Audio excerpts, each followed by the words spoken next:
Hoy te voy a explicar cómo se hace para editar un video, pero lo vamos a explicar con...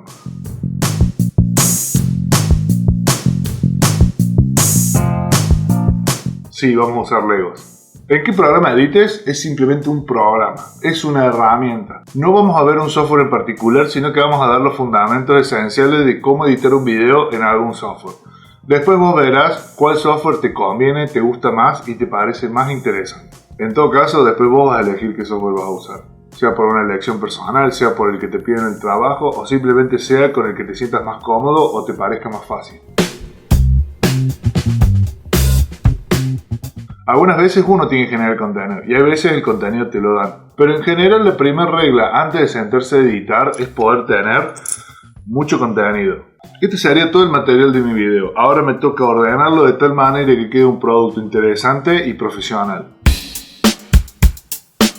En el caso que te toque generar el contenido, la mejor recomendación que te puedo hacer es que a la hora de generar el contenido nunca te olvides de grabar un poquito antes y un poquito después, aún sabiendo que tu toma final es esta, porque este material extra después te puede servir para las transiciones o para darle continuidad a las tomas para que parezca lo más natural posible. Si te vas a dedicar a la edición de video, tenés que aceptar que va a haber mucho material que no vas a usar.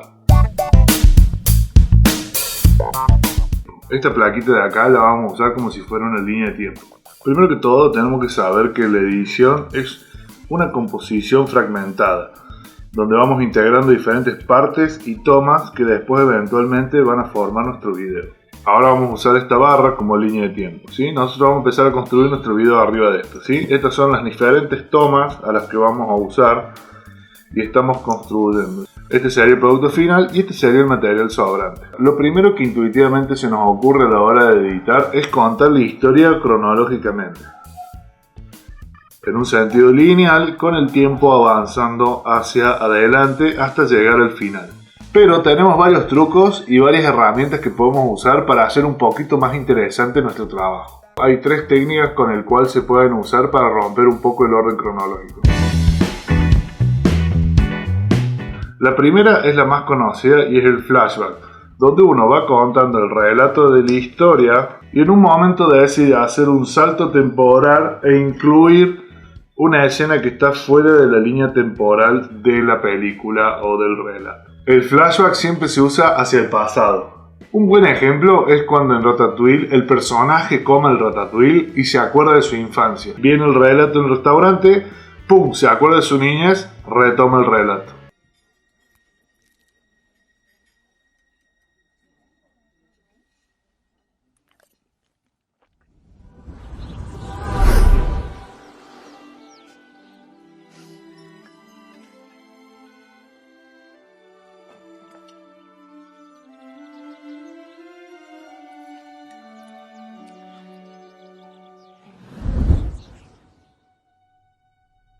Recorre naturalmente la historia y en un momento decide hacer un salto temporal hacia el pasado y luego retoma la historia normalmente. No soy muy fanático del flashback porque para mí es tratar de con un salto temporal explicar algo que no pudiste hacer en el orden cronológico. Pero sé que hay ejemplos cinematográficos que lo han usado espectacularmente.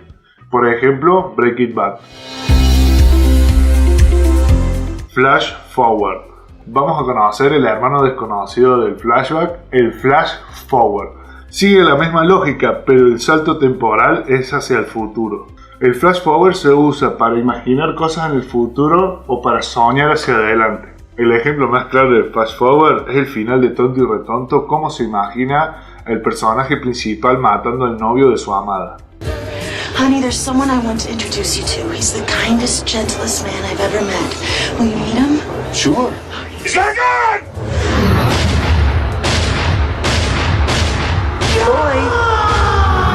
Boy. Huh? I said this is my husband, Bobby. Oh. Hi, Bobby. Hi.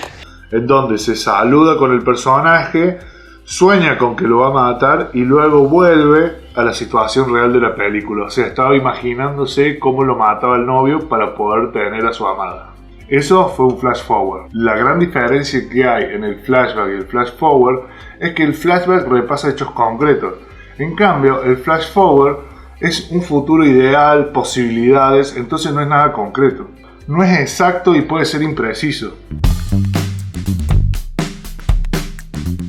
Como verás, agregué una ficha bastante particular para que se entienda. Ahora vamos a contar lo que es el raconto. El raconto básicamente es empezar por el final. Si esta fuera mi historia lineal, lo que voy a hacer es sacar esta pieza y colocarla al principio de mi video.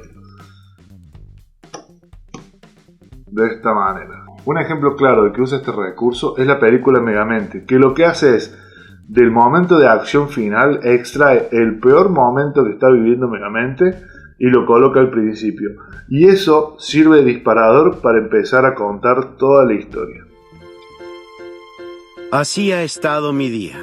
Fui a prisión, perdí a la chica de mis sueños y me dieron una golpiza de lo lindo. Aún así, las cosas podrían estar mucho peor. Ah, lo olvidaba. Voy cayendo a mi muerte. Entonces no. ¿Cómo llegué a esto?, dirán. Mi fin comienza al principio.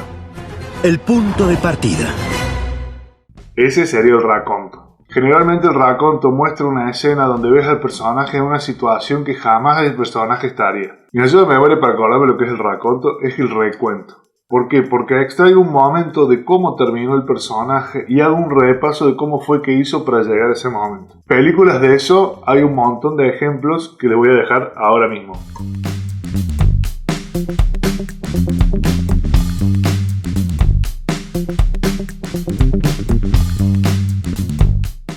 Un ejemplo clásico es el cine negro, donde termina el personaje abandonado por su amante, sin dinero, abandonado en las vías de un tren, y a partir de ahí te empieza a contar la historia de cómo hizo para llegar a ese lugar. Básicamente el raconto lo que hace es mostrarte un lugar donde nunca el personaje podría haber llegado. Entonces eso me sirve de disparador para repasar todas las acciones para ver cómo puede ser que llegó a esa situación tan extrema. Generalmente el raconto busca la sorpresa. Es mostrar el personaje en una situación totalmente irreal o poco esperada de ese personaje. Entonces eso nos invita a recorrer toda la historia de cómo hizo para terminar en ese lugar. ¿Cómo puede ser que un abogado de medio pelo termine con una escopeta, 5 cuerpos y un maletín lleno de dinero? Eso merece un raconto. Si esta fuera nuestra línea de tiempo, también hay historias que son fragmentadas.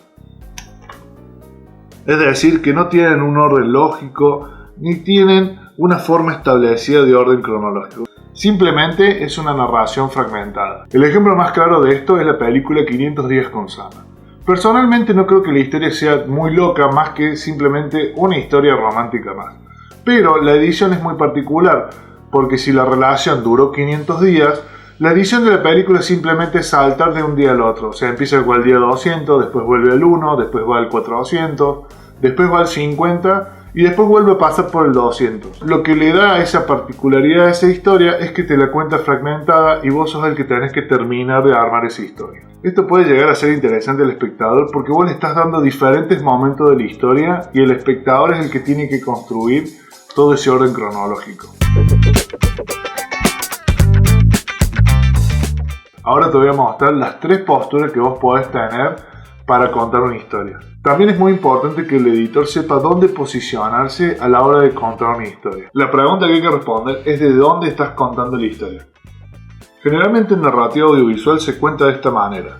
Este señor de acá es el espectador y este señor de acá es el personaje. Generalmente en la mayoría de las narrativas audiovisuales esto está nivelado. Es decir, que el personaje descubre quién es el ladrón de bancos al mismo nivel que el espectador. Esta es una de las formas más tradicionales de contar una historia, que el espectador esté al mismo nivel que el personaje. Pero este rol se puede invertir. Por ejemplo, que el personaje sepa menos y el espectador sepa más. ¿Dónde se da estos casos donde el espectador sabe más que el personaje? Generalmente son en las películas de terror. Esta diferencia en la cual el personaje sabe menos que el espectador hace que genere en el espectador mucho suspenso y mucho drama. El espectador ya sabe que el monstruo está debajo de la cama, que el asesino está en el placar, porque por ejemplo nosotros sabemos cuándo se activó la bomba o cuándo van a secuestrar al personaje, pero el personaje eso no lo sabe. Esta diferencia hace que se genere mucho suspenso y mucha intriga y, como se dice en el género del cine, mucho thriller. Por eso es la más usada en el terror. Ahora vamos al otro caso en donde el personaje sabe mucho más que el espectador. Básicamente es otra forma de generar intriga porque el espectador empieza a construir en base a lo que ignora de los personajes que ya saben. Esto también es muy buen recurso porque hace que el espectador empiece a imaginarse qué es lo que está viviendo ese personaje. Porque nosotros en un relato, el personaje sabe que es inocente, pero si nosotros no se lo decimos al espectador, el espectador empieza a debatir o a deducir si en realidad el personaje es inocente o no. Entonces de esta manera vemos cómo el espectador, a partir de la falta de información, trata de llenar los huecos alrededor del personaje y después termina la película viendo si tuvo razón o no. También es otro recurso para ver cómo contar una historia. Como espectadores nos encanta deducir la historia y esta es una muy buena herramienta para jugar con el espectador porque el espectador lo que hace es empieza a imaginar o a llenar los huecos de información que hay para ver si al final de ese relato él llegó a completar la historia tal cual vos se la contaste. Una de las grandes herramientas que sirve para empezar a editar un video es la elipsis. Si este fuera nuestro relato, vamos viendo que tenemos toda la historia. Pero hay un montón de situaciones que están de más y que no comunican. Uno de los grandes ejemplos de elipsis es que los personajes nunca van al baño. O van al baño si hay alguna discusión o porque van a encontrar un cuerpo en la ducha. Algo que tiene que hacer el editor es sacar esas tomas que no comunican nada o que no suman a la narración. Si este es todo mi relato editado y me estoy dando cuenta que esta toma está de más y esta toma está de más, vas a darte cuenta que tu narrativa, al eliminar esos baches que están acá, tu mensaje va a quedar mucho más optimizado. Si uno no mantiene la atención del espectador, el espectador se te puede ir. Por eso siempre hay que darle contenido que sume al relato. Uno de los grandes criterios para saber si la toma va o no va es que si ya dudas, es muy probable que no tenga que ir. En general los editores cuando dudan quiere decir que esa toma no va. No te olvides de aprovechar bien las elipsis para eliminar todos esos baches que no suman a tu historia.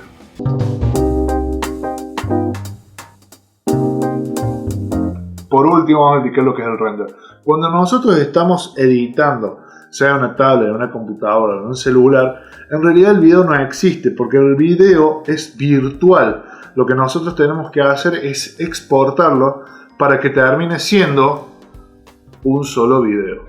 Esto es lo que denominamos exportar o hacer un render del video.